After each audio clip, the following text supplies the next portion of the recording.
Annabelle est de retour après 2 semaines de pause parce que, bon, il y avait la fête du travail. Ensuite, j'ai pris une semaine de vacances et là, on a reçu des messages. Mais où est Annabelle? Eh bien, elle est de retour avec ses secrets du cerveau humain. Comment vas-tu? Je vais très bien toi-même. Ça va très bien, mais ça brasse ici et là dans le monde. Alors, ça nous fait travailler. Et quoi de mieux qu'une chronique sur les secrets du cerveau humain pour nous faire travailler? Et ce matin, je veux te dire comment je me sens Vas-y. par rapport à certaines personnes. Tu sais, on rencontre des gens qui nous racontent plein de belles choses. Puis en dedans, on fait comme, mais voyons, ça n'a pas de bon sens, ça n'a pas d'allure, il me semble que je te crois pas. Puis là, ben, on ne peut pas vraiment les obstiner, mais on a tous une intuition Oui. qui, euh, qui nous indique que la personne est en train de peut-être nous monter un bateau. Est-ce Oui. que ça te dit quelque chose, ça? Est-ce que ça t'arrive, toi, d'écouter quelqu'un puis faire comme, ouais, ouais, ouais?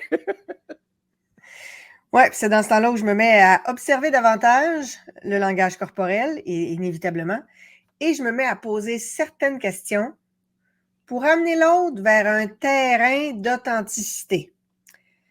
Parce que Ah, à partir du moment où quelqu'un commence à raconter un mensonge, c'est extrêmement difficile pour cette personne-là de revenir en arrière, de dire, mais en fait, c'est pas tout à fait comme ça que ça s'est passé. Parce que la personne a peur de perdre la face. Et donc, à partir du moment où quelqu'un commence à tomber dans l'engrenage de raconter un mensonge, elle n'arrive plus à en sortir par elle-même. Et hmm. là, ça prend certaines techniques pour ramener la personne à réajuster son discours et à revenir vers quelque chose de plus véridique. C'est très intéressant, ça.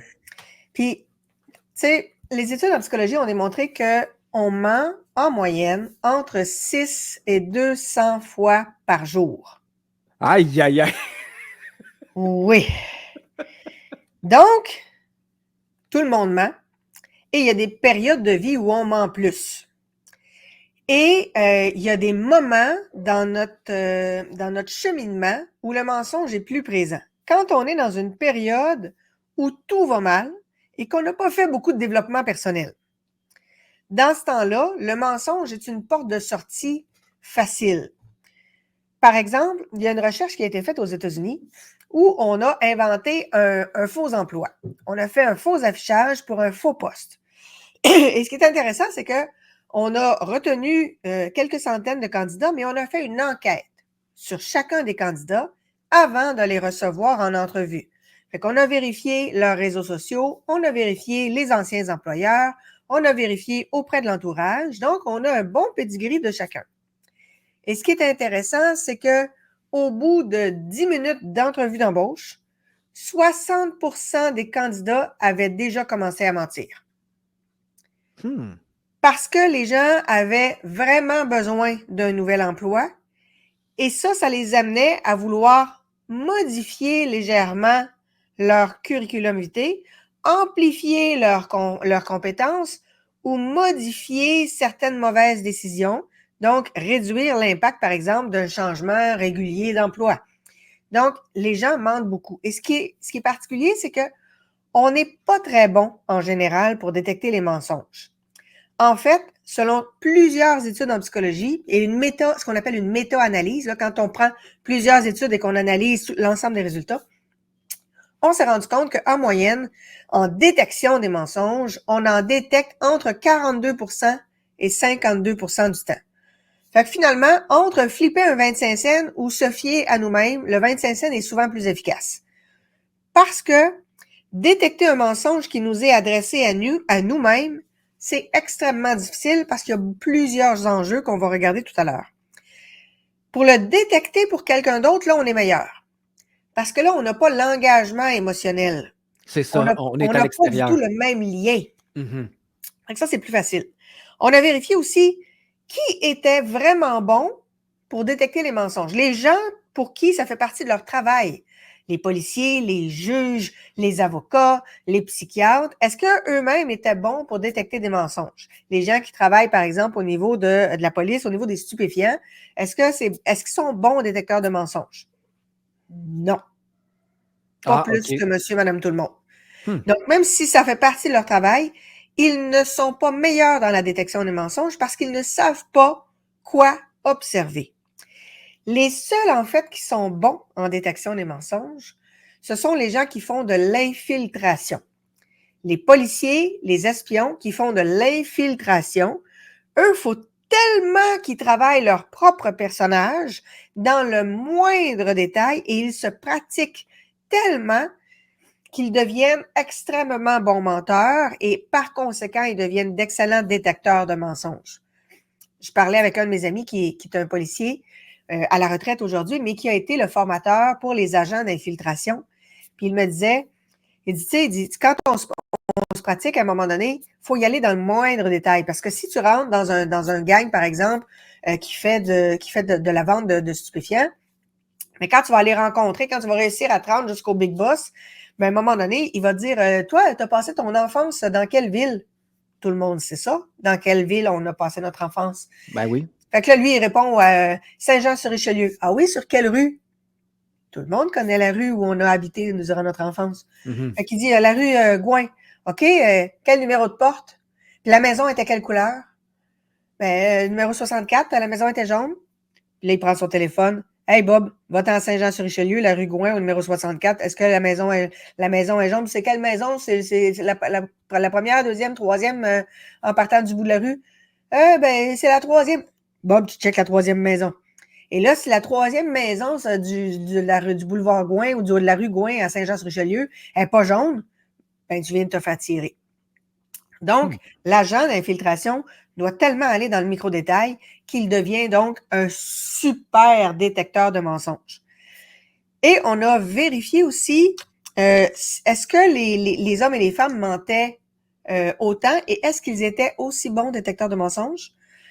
On s'est rendu compte que dans la détection des mensonges, les femmes sont un peu meilleures que les hommes parce qu'elles sont plus attentives à des éléments, par exemple, non-verbaux, à des éléments du ton de la voix, et elles écoutent beaucoup et elles se souviennent donc de ce qui a été raconté la fois d'avant. Fait que statistiquement, généralement, les femmes sont meilleures pour faire la détection des mensonges. Et ce qui est intéressant aussi, c'est que les hommes et les femmes ne mentent pas sur les mêmes choses. Les hommes vont mentir sur le poste qu'ils occupent. Fait que le représentant en vente, par exemple, va parler de lui comme le directeur des ventes. Il n'est pas le directeur des ventes, il est le représentant en vente. Fait que les hommes vont upgrader leur travail, leur poste pour mieux paraître et ils vont aussi donner l'impression qu'ils ont plus de responsabilité que ce qui en est réellement. Grosse question d'ego, ça. Hein? Oui. Les femmes vont mentir sur d'autres choses. Elles vont mentir sur leur poids. Elles vont mentir sur leur âge, entre autres sur les réseaux sociaux et sur les sites de rencontres. Elles vont mentir, et ça c'est surprenant, sur leur état marital.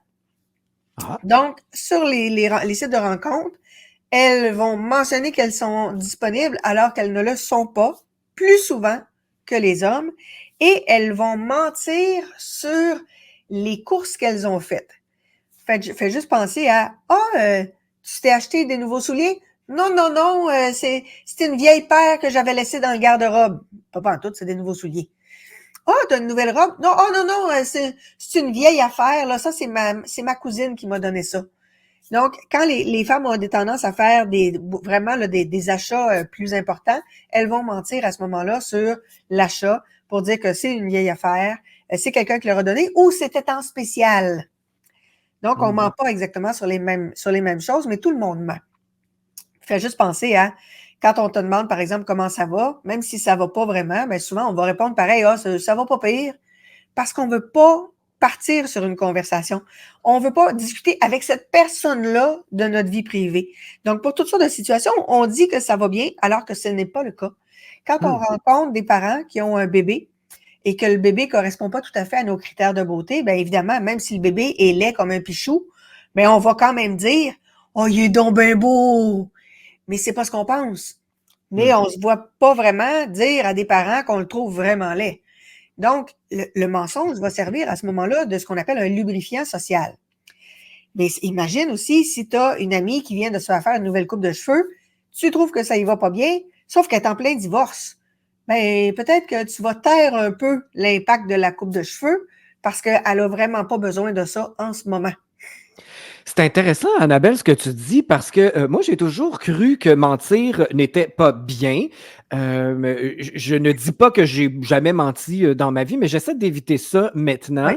Ouais. Je connais des gens qui ne mentent pas et ils le disent, qu'ils ne mentent jamais, et moi, j'ai confiance en eux. Est-ce que tu dirais que il y a des gens qui se mentent à eux-mêmes dans ce Ouais. cas-là, si tu dis que tout le monde ment?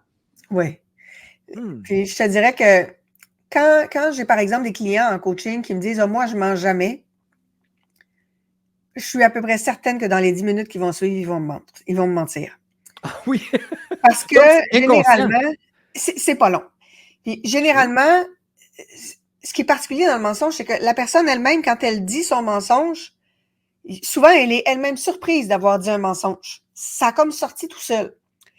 Mais évidemment, moi, dans le corps, je le vois tout de suite qu'il y a quelque chose qui est incohérent. Et là, je vais me mettre à poser des questions. Et je vais poser des questions que la personne ne fera pas nécessairement le lien, mais tranquillement, on va l'amener à revoir son discours. Mhm. Et ça m'arrive assez régulièrement. Je demande à mon client, est-ce que tu réalises, par exemple, que tu utilises beaucoup la négation dans ton vocabulaire, qu'il y a beaucoup de mots qui sont négatifs, donc dans le choix des mots, pas juste dans la négation, mais dans le choix des mots. Mhm. Puis là, la personne elle me dit, ah oui, oui. Et je vois dans son visage que le oui, c'est pas un oui sincère, c'est pas un oui convaincu. Et là, je vais questionner sur des phrases en particulier. Et là, je vois la personne qui est très, très surprise de la gravité du vocabulaire qu'elle utilise, de l'impact des mots qu'elle utilise. Et là, je reviens puis je lui dis, tantôt, quand je t'ai demandé si tu comprenais vraiment l'impact des mots, tu m'as dit oui. Et pourtant, quand j'arrive après et que je te donne des exemples, là, je vois la surprise dans ton visage. Et là, les gens patinent, puis ben oui, en fait, je suis pas sûre que j'avais compris. Mais pourtant, quand j'ai posé la question, tu m'as dit que tu avais compris. Mhm. Mais nous avons tous à l'intérieur de nous des identités saboteuses. Et si on a une identité saboteuse qui est d'être parfait, de ne pas montrer nos défauts, de ne pas montrer qu'on ne comprend pas, ben cette identité-là, inévitablement, elle va se mettre à mentir à un moment donné.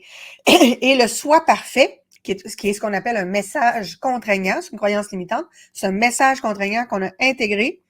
Il y en a 5 comme ça, des messages contraignants. Le soi parfait, 40% de la population l'a. Donc, quand on a une tendance à vouloir trop bien faire les choses, ben quand on fait des erreurs, ça va être plus difficile à ce moment-là de l'admettre. On va avoir plus tendance à camoufler.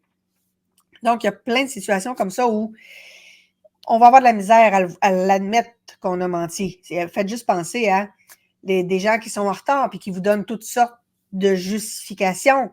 Mon cadran n'a pas sonné. Depuis quand un cadran ne sonne pas? L'as-tu mis ton cadran la veille? T'as-tu pesé snooze jusqu'à te rendre au bout du cycle? T'as-tu pesé sur arrêter au lieu de snooze? Mais la personne va se déresponsabiliser en mettant ça sur la faute du cadran. Ouais. Combien de fois on a entendu « Oh oui, ton chèque est dans la malle, là, je l'ai envoyé. » 2 Ah oui. semaines après, vous ne le recevez toujours pas. Hmm. Donc, il y a plein de situations où les gens, quand ils sont pris en défaut, ils vont mentir en pensant qu'ils vont se rattraper sur quelque chose. « Oui, je te l'ai Ouais, envoyé le courriel, je ne comprends pas comment ça se fait que tu ne l'as pas reçu. » Mais finalement, quand on regarde dans les éléments envoyés, il n'est pas là. ouais, c'est ça. Il y a beaucoup de justifications. Moi, je Oui. connais aussi des gens qui ont beaucoup de grand-mère parce qu'elle Oui. est souvent morte, leur grand-mère. C'est une excuse qui ressort souvent, ça. Il y a des gens qui ont beaucoup de grand-mère, beaucoup de grand-père ou qui ont beaucoup de chiens. Ah Le oui, hein? chien a mangé le rapport. Le chien a mangé. C'est ça, je l'ai entendu tellement souvent, c'est hallucinant. Mais, et le mensonge fonctionne parce qu'il y a une partie de nous qui veut y croire. La personne, évidemment, qui raconte son mensonge, elle va s'organiser pour être convaincante et convaincue. Mais en plus, si moi, j'ai un lien affectif avec cette personne-là, entre me dire, ah, la personne que j'aime me ment, ou la personne que j'aime me dit la vérité, ben, je préfère croire que la personne que j'aime me dit la vérité. Donc, de vraiment dire on va confronter ce qui arrive et on va le faire de la bonne façon, ça, souvent, les gens préfèrent ne pas y aller. Donc, j'ai vu très souvent des parents pour qui l'adolescent ment, mais à un moment donné, les parents vont en laisser passer parce qu'ils ne veulent pas intervenir sur chaque mensonge. Mais quand on n'intervient pas sur chaque mensonge, inévitablement, le mensonge est récompensé. L'adolescent qui réussit à passer 2 mensonges sur 3 parce qu'il ne se fait pas taper sur les doigts, ben pour lui, il est gagnant 2 fois sur 3. Donc, il continue. Donc, il continue. Et il y a aussi, certains menteurs vont utiliser des stratégies qui vont faire en sorte qu'on va avoir plus de difficultés à détecter les mensonges. Puis on va en parler des stratégies. Puis il faut se rappeler aussi qu'un mensonge est ancré dans la réalité. Les gens ne vont pas raconter 10 minutes de mensonges. Sur 10 minutes, il va y avoir un 9 minutes et demie de vérité et un 30 secondes de mensonge. Donc, il faut être très, très à l'écoute pour être capable de détecter le 30 secondes qui n'est pas tout à fait véridique. Mais souvent, quand quelqu'un nous parle, on fait d'autres choses en même temps. On regarde sur notre cellulaire, on ramasse des affaires qui traînent, on fait la vaisselle, on signe des documents. On n'est pas totalement concentré sur la conversation. Donc, le 30 secondes de mensonge, on ne le voit pas passer parce qu'on n'est pas totalement concentré. Et l'autre chose, c'est que si la personne, j'ai l'impression que ce qu'elle dit n'est pas tout à fait vrai et que je pose des questions, ben, il faut savoir que la personne qui se fait prendre en défaut va probablement surréagir émotionnellement. On réagit toujours plus fort quand on sait qu'on est dans le tort. Alors, retenez cette phrase-là. Oui. Donc, si moi, je prends quelqu'un à défaut et que je me mets à questionner son comportement, la personne qui manque de maturité va donc avoir une réaction émotionnelle plus forte. On retrouve ça, entre autres, chez les pervers narcissiques. Mais on retrouve ça chez quelqu'un qui a monté un mensonge pour se sauver d'une situation et qui veut surtout pas l'admettre. Ben, c'est ça, tu me crois pas? On sait bien. En tout cas, si tu m'aimais vraiment, tu me croirais. Et là, on est déstabilisé par la surréaction. Puis là, mais non, mais c'est pas ça que je veux dire, là. Et là, on se sent coupable d'avoir posé des questions. Fait que la fois d'après, on n'en pose pas de questions. Puis l'autre chose, c'est que la personne qui ment va souvent utiliser des stratégies où il va utiliser des blessures que l'on porte. Si, par exemple, tu portes la blessure de trahison et que la personne n'a pas fait un rapport qu'elle aurait dû ou elle n'a pas fait une tâche qu'elle aurait dû et que là, pour se justifier, elle te raconte une histoire où elle a été trahie, mais parce que tu portes la blessure de trahison, tu risques de tomber dans le syndrome du sauveur, dans le syndrome Mère Teresa et de vouloir à ce moment-là l'aider, l'écouter, pauvre de toi, je comprends ça, moi aussi j'ai vécu ça. Puis là, les deux se mettent à jaser de leur situation qu'ils ont vécue de trahison.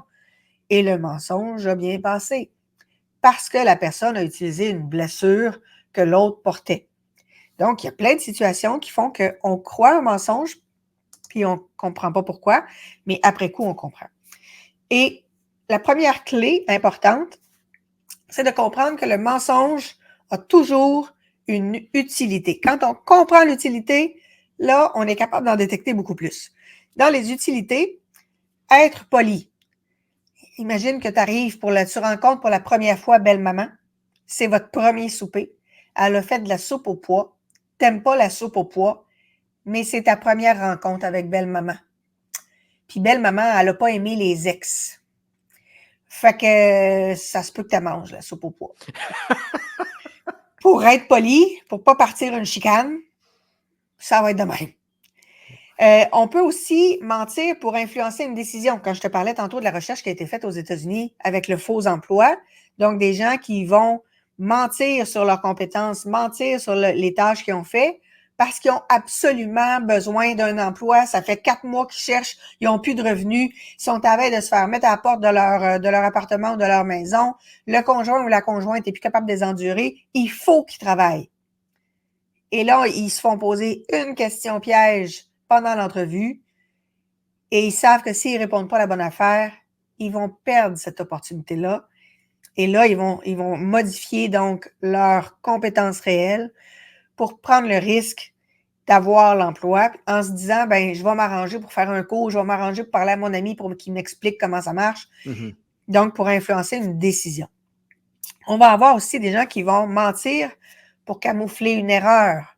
Ils ont oublié de faire un rapport, ils ont oublié d'envoyer un courriel, ils ont oublié quelque chose ou ils ont merdé dans une situation et là, ils vont mentir pour justifier cette erreur-là ou cet oubli-là ou ce mauvais comportement-là.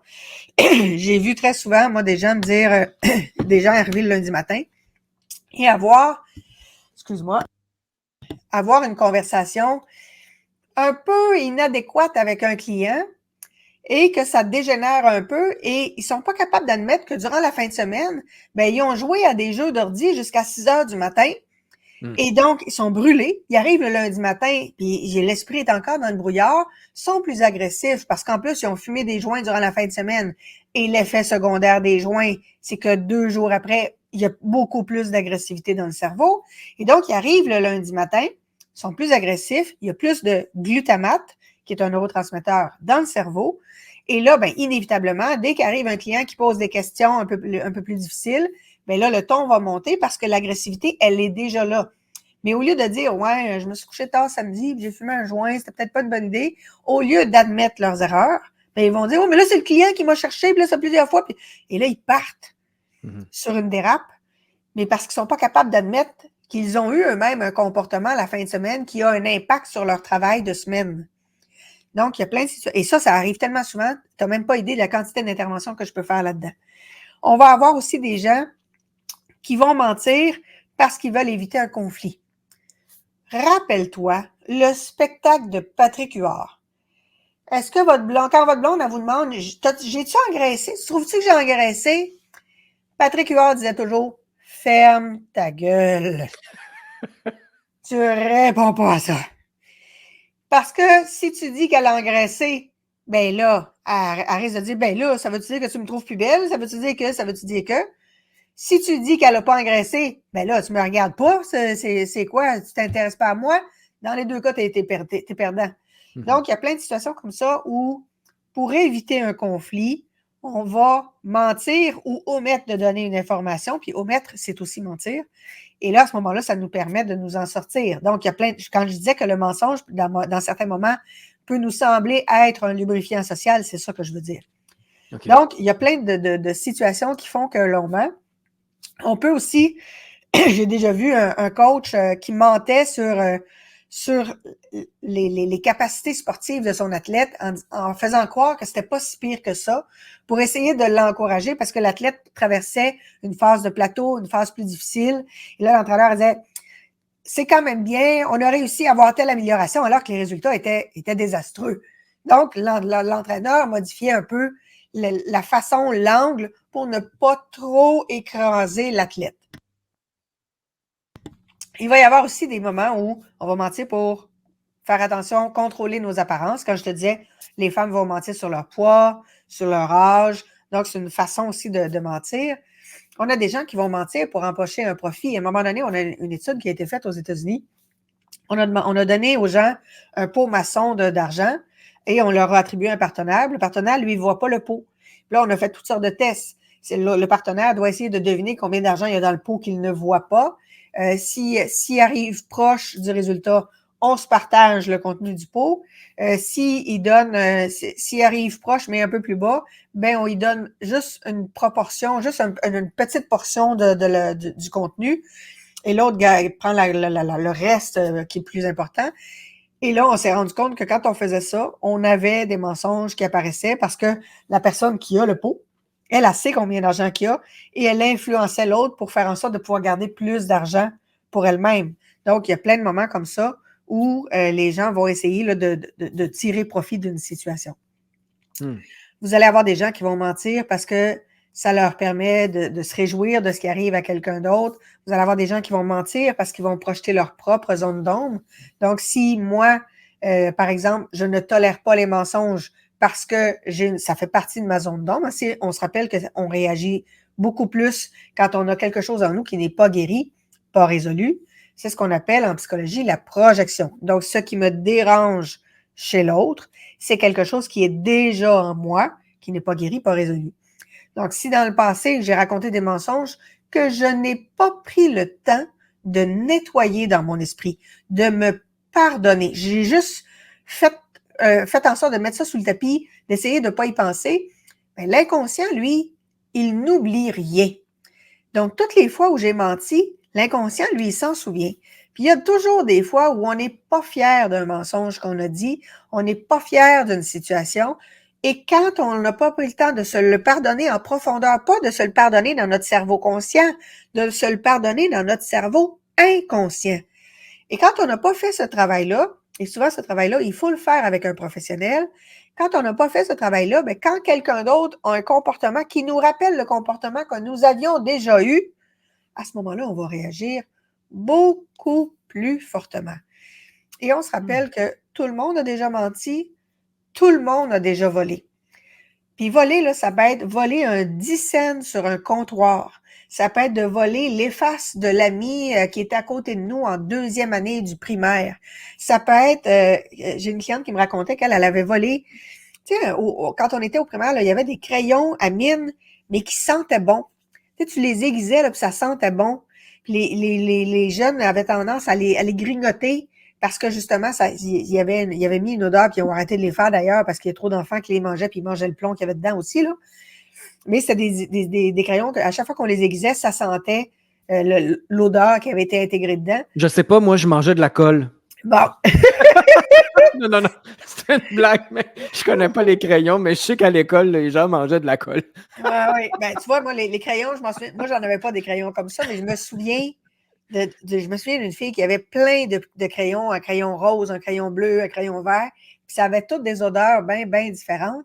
Ah bon? Et je sais pas qu'est-ce qui est arrivé, mais à la fin de l'année, là, elle les retrouvait plus, ces crayons. Plein de gens avaient piqué ces crayons. Mais dans l'inconscient, lui, il sait que c'est un mauvais comportement.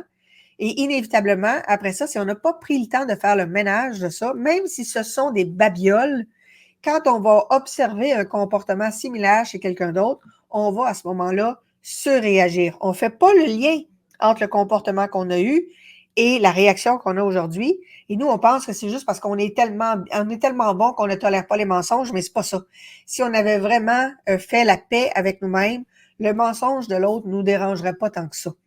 Quand on surréagit à quelque chose, ça veut dire qu'il y a une blessure qui est en nous. Et cette blessure-là, c'est une porte ouverte à la manipulation.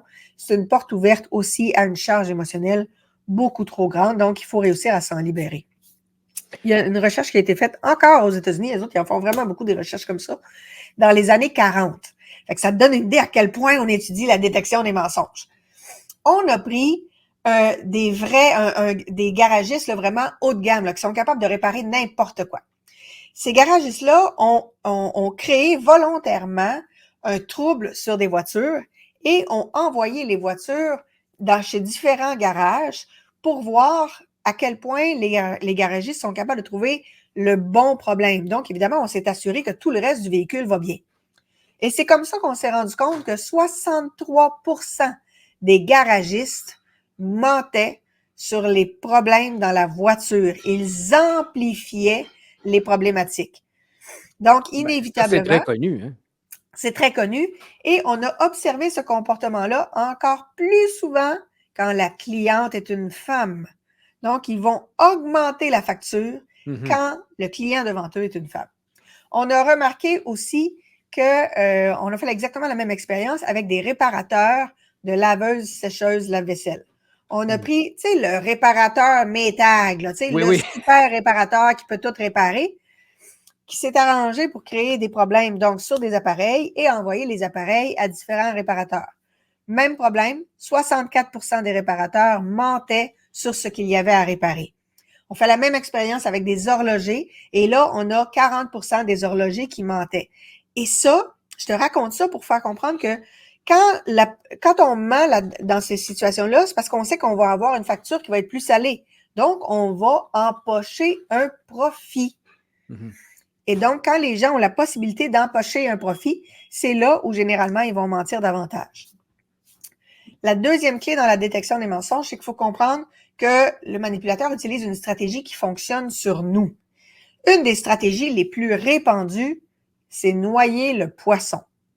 Donner tellement de détails. Tu sais, la personne, elle vous raconte une anecdote et il y a une centaine de détails là-dedans. Mais sur 100 détails, il y en a 2 qui sont pas vrais. Fait qu'évidemment, on a 98 détails qui sont vrais, 2 qui sont pas vrais. Il faut savoir que le cerveau enregistre 7 informations, plus ou moins 2, mais dépasser 7, il arrête d'enregistrer, ça fait trop de choses. Donc, dès que la personne se met à donner beaucoup d'informations, le cerveau ne peut pas traiter toutes ces informations-là. Il y en a trop. Il devient saturé. Et à ce moment-là, il y a des phrases qui n'entreront même pas dans le cerveau. Le cerveau ne sera pas capable de les traiter parce qu'il y a trop de détails. Donc, noyer le poisson, c'est une stratégie de mensonge qui fonctionne très bien. C'est pour ça que moi, avec mes clients, j'écris. J'écris ce qu'ils me disent. Mhm. Alors, inévitablement, le mouvement d'écrire fait travailler mon cerveau reptilien et dans certaines périodes, entre 2 rencontres, je vais prendre le temps de relire et de surligner des éléments qui me dérangent ou des éléments sur lesquels je voudrais revenir parce que mon corps, lui, il a détecté le mensonge. C'est mon cerveau qui n'a pas été capable de traiter l'information. Donc, comme j'écris beaucoup, inévitablement, à un moment donné, je vais finir par détecter le mensonge. Le menteur va aussi, dans certains cas, flatter l'ego. Il va s'arranger pour vous dire que vous êtes tellement intelligent, que vous comprenez plus vite que les autres. C'est comme ça que les arnaqueurs vont fonctionner. Hein, je me souviens, à un moment donné, il y avait un monsieur qui vendait des parts d'une entreprise à des gens qui avaient des moyens financiers plus importants en leur disant, est-ce que vous auriez aimé ça, embarquer dans Facebook dans les débuts? Ça vous aurait permis à ce moment-là d'être millionnaire aujourd'hui. Ça aurait été tellement génial. Mais nous, on est en train de monter un super projet, puis on veut pas le présenter à tout le monde. On veut le présenter à des gens qui sont allumés, à des gens qui ont une intelligence supérieure, puis qu'on pense que eux autres, ils vont comprendre de quoi on parle.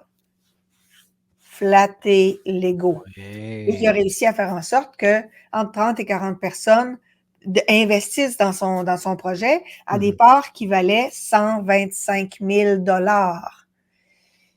Et si les gens avaient bien regardé dans le contrat, puis pourtant, il y a plein de gens qui ont fait valider ça par des comptables qui n'y ont vu que du feu, dans le contrat, c'était écrit que c'était des actions non participatives. Et l'arnaqueur disait des actions non participatives, ça veut dire que tu n'as pas besoin de participer aux grosses réunions plates, là, tu te sauves de tout ça. C'est pas ça du tout, des actions non participatives. Des actions non participatives, ça veut dire que tu participes pas au profit. C'est pas la même chose. Mais à ce moment-là, évidemment, il s'arrangeait pour flatter l'ego. Puis à partir du moment où l'ego était flatté, ben, les gens faisaient confiance aveuglément. Une autre façon de mentir, c'est de se déresponsabiliser. C'est pas de ma faute, c'est la faute du boss. C'est pas de ma faute, c'est la faute du client. C'est pas de ma faute, c'est la faute des enfants. C'est pas de ma faute, c'est la faute du conjoint. C'est pas de ma faute, c'est de la faute des autres. Donc, la personne se déresponsabilise tout le temps. Et là, à ce moment-là, ben pour elle n'a pas menti, c'est les autres. C'est toujours les autres. Et si on a soi-même une tendance à se déresponsabiliser, ou si on a une tendance à avoir un syndrome du sauveur et à vouloir aider, quand la personne se déresponsabilise, on va tomber dans le piège plus souvent. Et la personne qui se déresponsabilise peut avoir une deuxième stratégie qui vient souvent avec, vous culpabiliser. Ah oui. Ça, là, tu me déçois tellement. Je pensais jamais que tu me dirais des affaires de même. Et là, quand elle se met à vous culpabiliser comme ça, puis à vous dire que c'est de votre faute, puis que c'est vous qui n'êtes pas gentil, puis c'est vous qui mettez de la pression, puis ça n'a pas de bon sens. Et là, généralement, les gens vont geler là. Ils savent pas comment récupérer ça. Ils veulent préserver la relation, fait qu'ils préfèrent ne pas trop questionner, ne pas trop ouvrir de discussion là-dessus. Et la plupart des gens se sentent déjà coupables de quelque chose. Fait que quand l'autre vient en plus vous culpabiliser, là, on oublie ça, là, on vient de tomber dans le panneau. Et cette culpabilité-là que beaucoup de gens portent, ben, c'est une blessure qui doit être soignée. Cette blessure-là, elle ne se guérira pas tout seul, là. Donc, ça va prendre des exercices pour pouvoir s'en sortir. L'autre technique que le manipulateur va utiliser, c'est qu'il va modifier un souvenir. Et ça, les pervers narcissiques l'utilisent beaucoup. Fait qu'ils vont dire, tu sais, la dernière fois, là, quand on a parlé là, de telle rencontre chez mon ami, j'ai pas aimé ça quand tu m'as dit que j'étais un ci puis un ça. Là, on repense dans notre tête, j'ai pas dit ça. Oui, oui, tu l'as dit, puis là, tu m'as dit telle affaire, puis là, tu as dit telle affaire, puis là, tu as dit telle affaire. En tout cas, moi, j'ai pas vraiment aimé ça. Et là, on va se demander, mon Dieu, qu'est-ce que j'ai dit qu'il a pu interpréter de cette façon-là? Et d'une fois à l'autre, il va nous raconter cette anecdote-là plusieurs fois. La première fois, on se remet en question. La deuxième fois, on trouve ça bizarre. La troisième fois, ouf, notre cerveau commence à adhérer à cette nouvelle version-là de la situation. Et plus il va raconter le mensonge souvent, plus notre cerveau finit par l'accepter. Fait Un qu'on on mensonge, croit là, ce qu'il a dit qui n'existe pas finalement. exactement. On va se OK. mettre à l'imaginer dans notre tête. Hmm. C'est comme ça d'ailleurs que quand on a, par exemple, des nouvelles recherches qui sont faites, et des fois, on va avoir, par exemple, des chercheurs qui ne sont pas d'accord avec leurs collègues, puis là, on voit une montée de lait entre les chercheurs. Puis même s'il y en a un qui dit une connerie, même s'il y en a un qui dit une fausseté, s'il la martèle assez souvent, ça devient une vérité. Fait juste penser à un moment donné, dans le monde du développement personnel, on en répétait beaucoup, ça prend 21 jours pour opérer un changement dans le cerveau. Oui. Et ça a circulé longtemps, mais c'est pas vrai. Toutes les recherches le démontrent, c'est pas vrai. En fait, on a de la misère à trouver d'où ça vient, cet esprit de phrase-là. Mais c'est quelque chose qui a été répété tellement souvent qu'à un moment donné, on a fini par le croire. À un moment donné, on avait les produits laitiers, ça augmente la production de mucus quand on a la grippe ou le rhume. Mais toutes les études qui ont été faites dans les dernières années nous montrent que c'est pas vrai. Mais à force de répéter une fausseté, à un moment donné, les gens finissent par la croire. Mais le menteur, il fait la même chose. Il répète très souvent une fausseté, il modifie un souvenir tellement souvent, il le raconte tellement souvent qu'à un moment donné, notre cerveau finit par le croire. On l'a vu dans la population, on nous a aussi dit que les vaccins étaient sûrs et efficaces, tellement que les gens y ont cru, puis finalement, tout le monde est malade. Puis inversement, il est arrivé des moments où on a dit « Ah non, non, ce vaccin-là, il est super dangereux. Prenez plutôt mon produit qui, lui, est extraordinaire et qui va vous protéger. » On l'a Ouais. vu, ça aussi. Ouais. Donc, il y a On attend plein encore de des moments. nouvelles de Medicago ou je sais pas trop quoi, là, qui n'a jamais vu le jour. Ben, c'est ça. Et on a aussi des gens qui vont mentir en s'associant à autrui. À un moment donné, je fais passer des entrevues d'embauche. Et le gars passe pour un gros poste en lien avec les communications et le marketing. Il fait la gaffe pendant son affaire de dire « Oui, oui, oui, moi, j'ai travaillé dans l'équipe de… » Puis là, il nomme un gros nom. Mais ce qu'il ne sait pas, c'est que le gros nom qu'il vient de nommer, là, moi, je le connais. Puis là, il continue à parler, puis il nomme un deuxième gros nom. C'était deux noms de deux conférenciers très connus au Québec. Le deuxième nom, je le connais aussi. Puis les deux personnes, je suis ami Facebook avec eux autres. Les deux personnes, moi, je leur ai écrit « Tu connais-tu un tel? » J'ai été chanceuse, ils m'ont répondu rapidement. Puis les deux me disent « J'ai aucune idée de c'est qui. » Alors que le candidat, lui, s'est vanté qu'il était le big boss responsable du super marketing et donc du très grand succès de un tel et un tel. C'était pas vrai du tout. Mais il pouvait pas savoir que moi, j'étais en contact avec ces deux personnes-là. Ouais. N'importe qui d'autre aurait passé l'entrevue, puis ça aurait passé comme du beurre dans le poêle.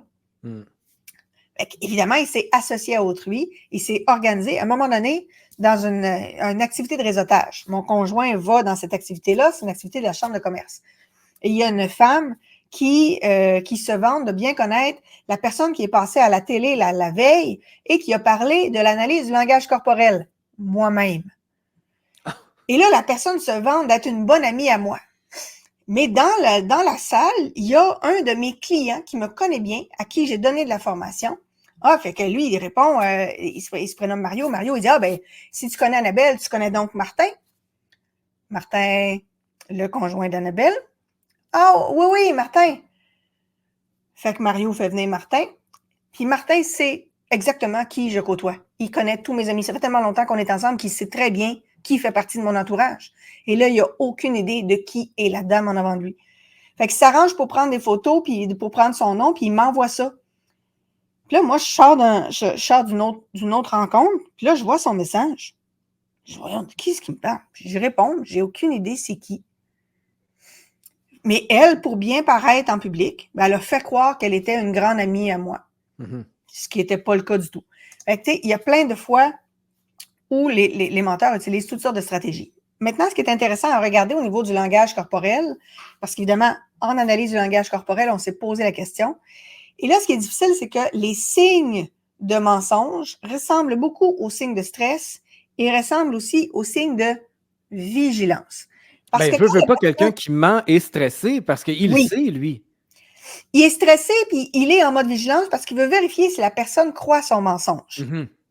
Mais après ça, il va falloir embarquer avec une stratégie de questionnement intelligent.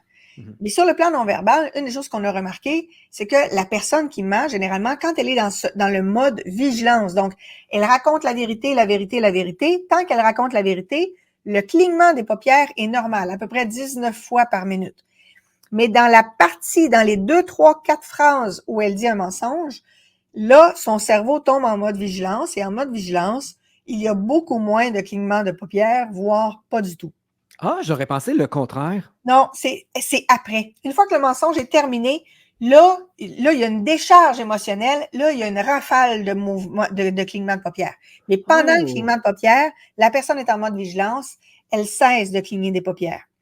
Et OK. l'autre chose qu'on a observé, c'est que quand on change de regard, quand je fais ce qu'on appelle une défocalisation, donc je regarde en avant, je vais regarder sur le côté, quand je fais une défocalisation, pour ne pas être étourdi, pour ne pas être dérangé, pour pas avoir une sensation de brûlure dans les yeux, au moment où je change d'orientation de regard, il va y avoir un clignement de paupières.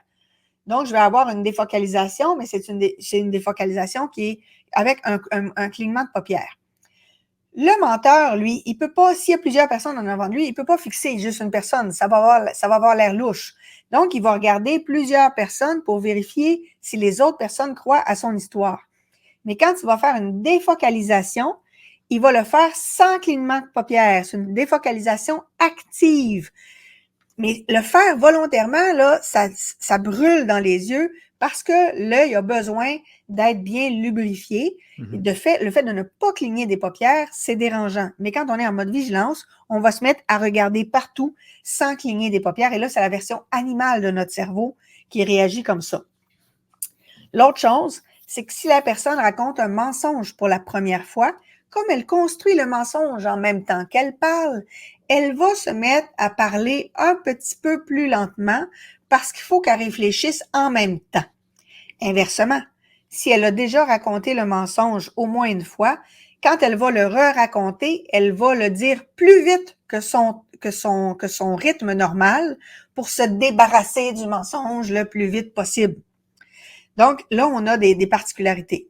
Autre particularité, on s'est rendu compte, puis ça, je l'ai bien compris quand j'ai parlé avec un enquêteur. L'enquêteur formateur me racontait que quand il rencontre des gens qui disent avoir été victimes, par exemple, d'une attaque au couteau, la personne qui a vraiment subi l'attaque, quand elle raconte son histoire, elle la revit et elle la revit avec ses yeux de victime. Donc, elle la décrit en faisant les gestes de défense, en faisant le mouvement de recul. Donc, elle la revit comme elle l'a vécu pour vrai.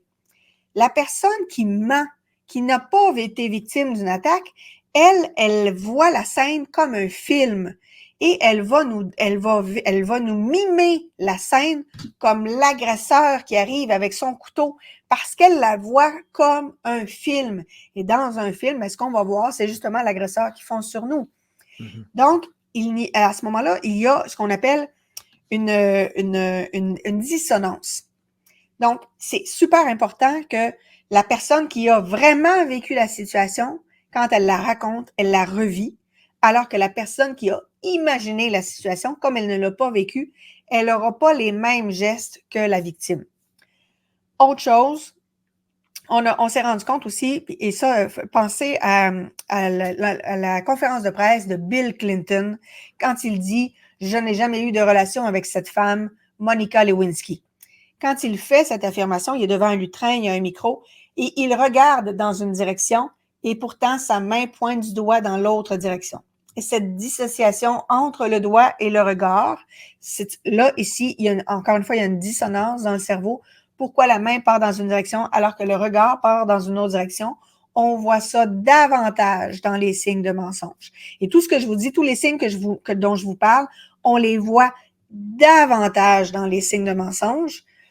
Mais si vous partez avec l'idée que la personne en avant de vous, c'est une personne menteuse, parce que vous partez avec l'idée que la personne devant vous est une personne menteuse, on va se retrouver avec ce que l'on appelle l'effet golem, dont on a déjà parlé. Si j'ai une perception négative de la personne, l'inconscient de l'autre personne cherche à me donner raison. L'autre personne, son inconscient, va se sentir suspecté. Et parce qu'il se sent suspecté, il va avoir des signes de stress et de malaise que mon cerveau va interpréter comme des signes de mensonge. Donc, moi, je dois partir avec l'idée que la personne me dit la vérité. Je dois partir avec ça parce que je dois faire en sorte que mon corps soit totalement détendu. Si je pars avec l'idée que la personne va me dire un mensonge, mon corps va devenir vigilant, tout comme mon cerveau, et le corps va se rigidifier, il va se contracter, il va se mettre en mode d'observation, et le non-verbal va être rigide. Et quand le non-verbal est rigide, il est contracté, l'inconscient de l'autre personne se sent suspecté, interrogé, menacé. Et à ce moment-là, il va nous donner des signes de stress et de malaise, puis là, on ne verra plus rien. On va être faussé, en fait, par ça. Exact. Et c'est pour ça que c'est super important de partir avec l'idée, moi, je suis là pour écouter ce que la personne me dit. C'est pour ça que quand on regarde des vrais enquêteurs de police, là, pas des séries policières, là, des vrais enquêteurs, les vrais enquêteurs, là, ils vont pas rentrer dans le suspect, puis ils vont pas se mettre à agir en mauvais flic, puis à essayer de l'intimider. C'est pas ça du tout. C'est vraiment pas ça. Au contraire, ils vont essayer de gagner la confiance de la personne et ils vont montrer une très grande compassion, une grande empathie. Et ils vont dire au gars, ce que tu vis en ce moment, ça doit te causer quand même un certain stress. Et je veux juste que tu saches qu'on est conscient du stress que tu vis, puis on veut juste faire en sorte que ça se passe le mieux pour toi. Puis on sait bien que la situation, elle est pas évidente. Tu viens de perdre un proche, c'est bouleversant. C'est humainement difficile, puis je veux juste que tu saches qu'on est là pour être avec toi, puis on est là pour t'écouter aussi. Puis quand tu vas te sentir prêt à nous raconter ce qui s'est passé, on va être là aussi. Et à un moment donné, après plusieurs heures, voire plusieurs jours, la personne, elle a besoin de se libérer, puis elle va finir par dire la vérité. Donc, le policier enquêteur, lui, sa job, c'est vraiment de créer un lien de confiance. Donc, il peut pas partir avec l'idée de « ça, c'est un salaud, je vais l'avoir à l'usure », puis c'est pas comme ça que ça marche. Au contraire, le policier est super détendu, il a les épaules relaxes, il a les mains relaxes, il a un ton de voix très, très calme. On n'est pas du tout comme dans une série policière. Et c'est ça aussi qu'il faut. Moi, quand je fais du coaching, je le sais que mes clients vont me mentir à un moment donné, là. La personne qui a été dans une relation toxique, là, elle va faire une rechute, puis elle va recoucher avec le gars ou avec la fille, puis elle va avoir honte, puis elle va avoir de la misère à me le dire. Je le sais. Mais si moi, j'ai guéri mes blessures, les rechutes de l'autre, les mensonges de l'autre, puis les gaffes de l'autre, ils me dérangent plus. Je le sais que ça fait partie du processus. C'est plate quand ma victime d'un pervers narcissique va recoucher avec. C'est dommageable, je le sais, mais ça fait partie du processus. Alors que si je m'énerve à chaque fois, mais ça veut juste dire que moi, j'ai une blessure qui n'est pas guérie, pas résolue. Puis si je m'énerve, je brise le lien de confiance avec l'autre. Je n'aurai pas la vérité à ce moment-là. Puis évidemment, plus moi-même je dis la vérité, plus j'encourage l'entourage à dire la vérité. Mais tant et aussi longtemps que moi, je me permets des petits mensonges sous prétexte de « oui, mais tout le monde le fait. Oui, mais tout le monde dit des affaires de même. Oui, mais moi, je viens d'une famille difficile. Oui, mais moi, j'ai vécu des affaires difficiles. » Si je me trouve des justifications imbéciles pour justifier des mensonges, puis on s'entend, c'est des justifications imbéciles. De croire que tout le monde le fait, c'est pas vrai. Moi, j'ai souvent des clients qui me disent « oh, mais tout le monde a déjà fumé un joint. » Ben non! C'est pas vrai. La moitié de la population n'a jamais fumé de joint de leur vie. Fait qu'on s'entend que c'est pas tout le monde. Puis de dire, oui, mais moi, j'ai eu une famille difficile. Ben oui, mais 80% des gens ont eu des familles dysfonctionnelles, puis ça les rend pas tous menteurs, compulsifs. Donc, le fait de se trouver des justifications, c'est une façon de se déresponsabiliser. Et tant qu'on se déresponsabilise, on peut pas être créateur de notre vie. Puis à un moment donné, on va faire une capsule sur comment on peut créer la vie de nos rêves. On va adresser entre autres la loi d'attraction, on va adresser le tableau de visualisation, puis on va regarder pourquoi dans plusieurs cas ça ne fonctionne pas, puis qu'est-ce qu'il faut faire pour que ça marche. Mais l'étape numéro 1, c'est de se responsabiliser sur nos mauvais comportements. Et ça demande un travail sur soi, une grande humilité. Mais plus je travaille sur moi, plus je me libère de toutes mes blessures, plus à ce moment-là, les mensonges de l'autre vont beaucoup moins mériter et en plus, ça va faire en sorte que l'autre personne, quand elle ment, je vais beaucoup mieux le voir et l'autre personne va mentir moins souvent parce qu'on s'est rendu compte que l'entourage que l'on a un grand impact sur nous. Si par exemple, moi j'habite dans un quartier où il y a beaucoup de gens qui font de l'embonpoint, j'ai 40% plus de chances de faire de l'embonpoint. Si autour de moi, je suis entourée de gens qui ont des problèmes financiers, j'ai plus de chances d'avoir des problèmes financiers. Si je suis entourée de gens qui ont beaucoup de problèmes de toxicomanie, j'ai plus de chances de développer des problèmes de toxicomanie. Si je suis entourée de gens qui disent des mensonges, j'ai beaucoup plus de chances de développer la manie de dire des mensonges. Donc, plus on travaille sur nous-mêmes, plus ça fait en sorte d'avoir un impact positif sur l'environnement. C'est une chronique qui fait beaucoup réfléchir, Annabelle. En conclusion, parce que je suis peut-être parti avec un préjugé de c'est mal mentir, puis finalement tu nous dis que tout le monde ment à un certain degré, à un certain niveau, et certains moments de leur vie aussi. Donc la personne qui dit qu'il est beau le petit bébé là quand c'est pas vrai, c'est pas vraiment grave comme mensonge. On n'est pas pour insulter les gens parce que moi, j'ai tendance à rester vrai le plus possible. Mais c'est sûr que de dire à quelqu'un, ben, t'es laid ou ça te va pas bien ces cheveux-là. Ça m'est arrivé de dire ça te va pas bien cette coupe-là.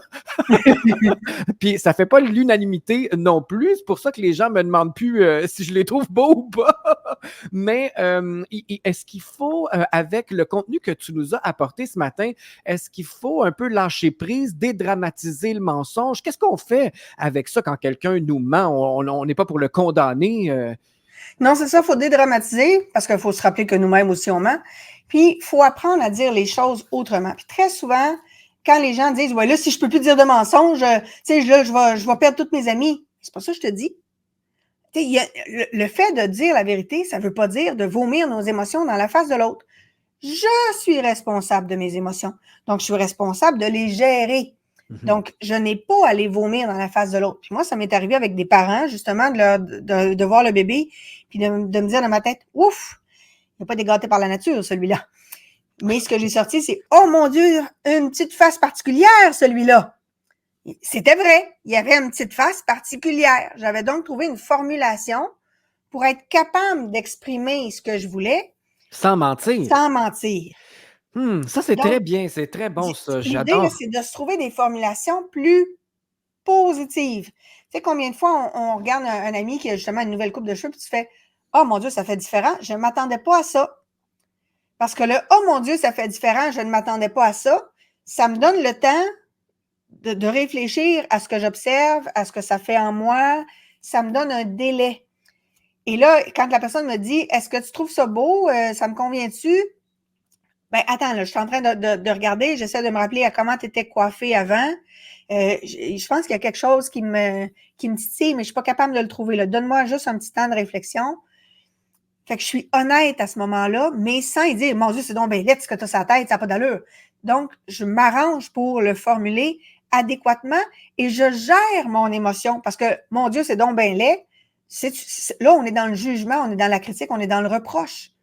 Ça, c'est pas, rappelons-nous, la capsule justement sur la communication. Donc, si je veux m'assurer d'avoir un vocabulaire approprié avec les autres, il faut que j'aie un vocabulaire approprié dans ma tête aussi. Il faut que je prenne le temps de gérer mon émotion. Alors, ça, c'est bien. Moi, j'aime bien aussi dire c'est spécial. C'est spécial, ça fait différent. Puis des fois, je fais juste dire, ben ça faisait tellement longtemps que tu avais l'autre coupe que je m'attendais à l'autre coupe.